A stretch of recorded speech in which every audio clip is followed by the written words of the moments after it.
Anong negosyo ang para sa'yo? 2 tips para malaman mo kung anong negosyo ang para sa'yo. Tara panoorin mo ang video na 'to. Ako nga pala si Mapen Morados, isang call center agent na nagnenegosyo ng laundry service sa Quezon City.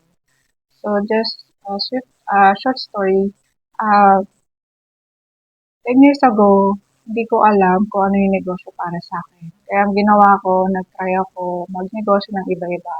Nag-try ako magnegosyo ng travel tours, magbenta ng mga damit, magbenta ng insurance, ng bahay, at marami pang iba.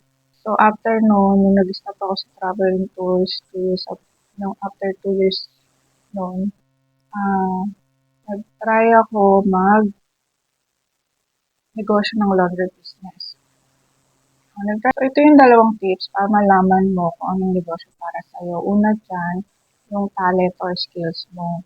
Kung ano yung talent skills mo, pwede mong ma-offer yan as service sa mga tao, sa mga customer. So, kung magaling ka sa, example, magaling ka sa steno, pwede kang magturo ng steno sa mga estudyante. Join ka lang sa mga group para ma-offer mo yung service mo yan. Or, example, marunong ka magluto, masarap ka magluto. Pwede kang magtinda niya ng almusal, lunch, or merienda. Pwede mo siya i-post sa FB, i-offer mo sa mga customer mo. Babalik-balikan ka niya lalo na pagka masarap yung mga luto mo. Pangalawa dyan is yung matagal ka na sa trabaho. Example, 5 years above ka na nag-work.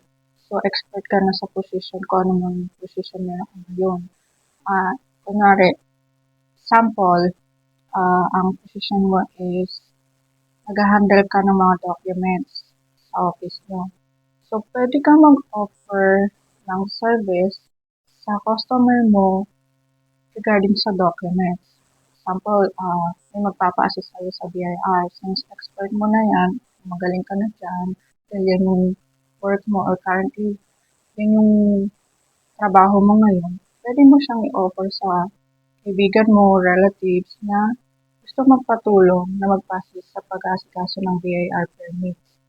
So, yung dalawang tips para malaman mo kung anong negosyo para sa'yo. Iniwala ako na kapag nilakasan mo ang loob mo sa pagninegosyo, makakaya natin ito.